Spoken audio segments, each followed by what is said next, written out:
जय माता दी दोस्तों, आप सभी का स्वागत है हमारे YouTube चैनल अमृता एस्ट्रो में।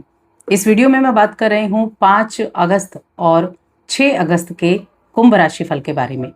देखिए, जो 5 अगस्त का दिन है, ये बुधवार का दिन है, कृष्ण पक्ष चल रहा है और उसकी सप्तमी तिथि रहेगी। चंद्रमा मेष राशि अश्विनी नक्षत्र, जो कि केतु का नक्षत्र होता है, वहां विराजमान है। योग क्या बना रहे हैं? शूल नाम का योग बना रहे हैं और साथ में रवि नाम का योग बना रहे हैं। देखिए, सूर्य का भी जो नक्षत्र परिवर्तन है वो हो चुका है। सूर्य भी अश्लेषा नक्षत्र में प्रवेश कर चुके हैं। अब ये जो 6 अगस्त का दिन है, ये गुरुवार का दिन है, कृष्ण पक्ष की अष्टमी तिथि रहेगी। चंद्रमा रहेंगे तो मेष राशि में ही, लेकिन भरणी नक्षत्र जो कि शुक्र का नक्षत्र होता है उसमें प्रवेश कर जाएंगे। योग क्या बनेगा? योग बनेगा यहाँ, एक तो रवि नाम का योग ही बना हुआ है और दूसरा गण नाम का योग बना हुआ है। अब इन योगों का प्रभाव कैसे इन 2 दिनों को प्रभावित करेगा, चलिए जानते हैं विस्तार से। आगे बढ़ने से पहले एक छोटा सा निवेदन है। चैनल पर पहली बार आए हैं, अभी तक चैनल को सब्सक्राइब नहीं किया है तो जरूर कर ले। अब देखिए, इन 2 दिनों की मैं एक साथ बात करूंगी क्योंकि ये राशिफल चंद्र राशि पर आधारित है और चंद्रमा दोनों ही दिन मेष राशि में विराजमान है। हालांकि नक्षत्र अलग अलग हैं, तो उसके बारे में भी मैं यहाँ बात करने वाली हूँ।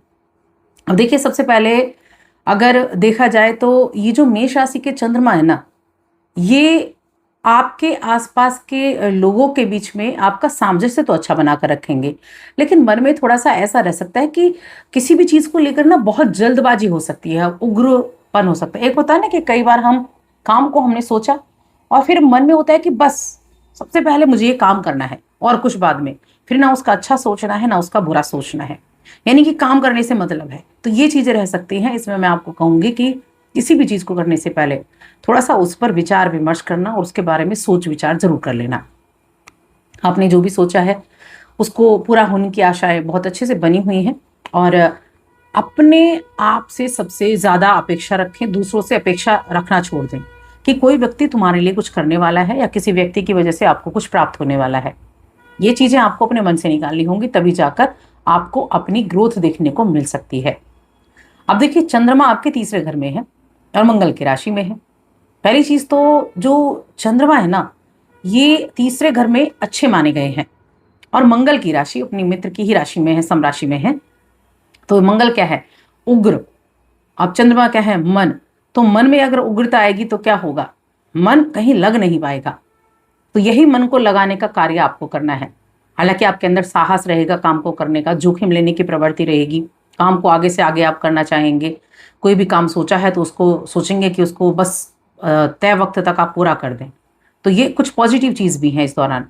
साथ में कुछ ट्रैवल का भी रहेगा। इन दिनों में आप प्लानिंग ज्यादा कर सकते हैं ट्रैवल की, कि कहीं जाना है, कहीं यात्रा प्लान कर लेते हैं, फैमिली के साथ कर लेते हैं, भाई बहनों के साथ कर लेते हैं। तो इस तरह की चीजें आपके लिए रहने वाली हैं इसके दौरान।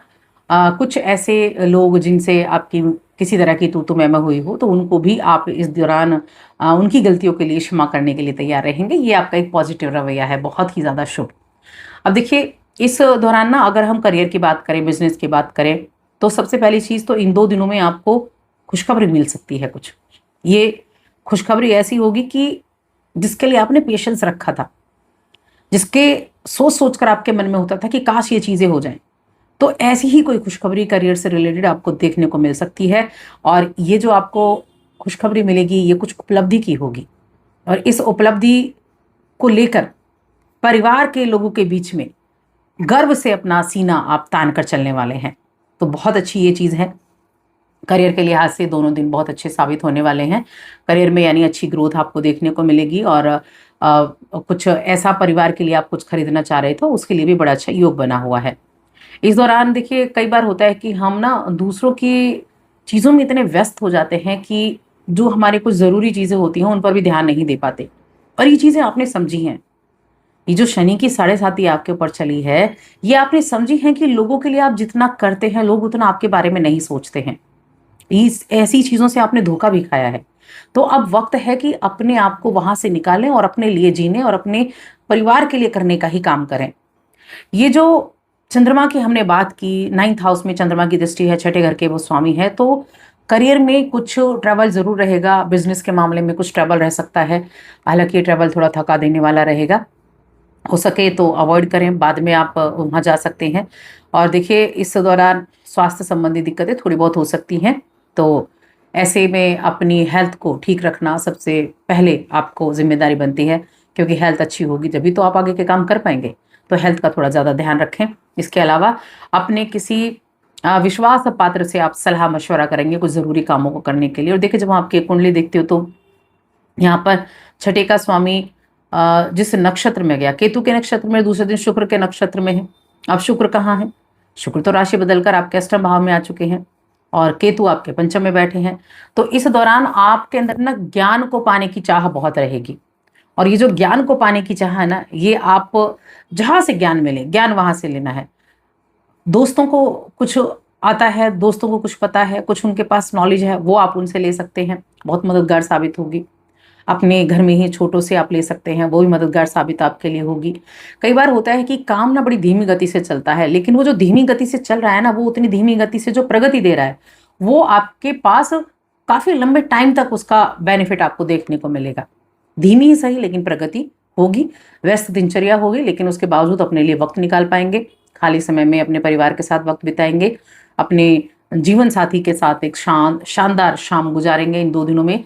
ये 2 दिन आपके पार्टनरशिप के साथ आपके वैवाहिक जीवन के लिए बहुत अच्छे दिन होने वाले हैं। और प्रेम जीवन के मामले में मैं कहूँगी बहुत अच्छे हैं। ये समय आपके प्रेमी हैं, प्रेमिका है, उनके साथ वक्त बिताने के लिए बहुत ही जबरदस्त दिखाई दे रहा है। इस दौरान आप जिन कामों को बड़ा पेंडिंग करते आ रहे थे कि हो जाएगा हो जाएगा, ये आप सोचते आ रहे थे, तो उनको पूरा करने का भी वक्त है। अब देखिए यहाँ ना 3 चीजें बहुत कॉमन है कि छठे घर जो होता है जिसके स्वामी हम चंद्रमा जिनको कहते हैं, उन्हीं के जो गोचर है उसके आधार पर आपकी दिनचर्या तय भी होती है। बाकी ग्रहों का भी साथ होता है लेकिन सबसे ज्यादा चंद्रमा की स्थिति मायने रखती है दैनिक राशिफल में। तो चंद्रमा छठे के स्वामी हैं। रोग रिपु ऋण कॉम्पिटिशन हो गया, ठीक है। और ये कहाँ है? ये है तीसरे घर में। तो आप अपने हार्डवर्क के जरिए अपने शत्रुओं से भी लड़ पाएंगे, अपने शत्रुओं को भी परास्त कर पाएंगे। आप अपने हार्डवर्क, अपनी मेहनत, अपनी जोखिम लेने की प्रवृत्ति के जरिए अपने काम काज में आगे बढ़ पाएंगे। नौकरी करने वाले लोगों के लिए मैं खास तौर से कह रही हूँ, हो सकता है कि भागदौड़ तो रहे लेकिन हाँ उसका बेनिफिट आपको जरूर देखने को मिलेगा।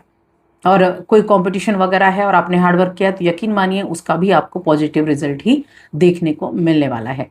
अब यहाँ से 9th पर दृष्टि है तो कहीं ना कहीं पिता का सहयोग भी प्राप्त होगा और धर्म में भी रुचि रहेगी आपकी, तो धर्म में भी रुचि रहने वाली है।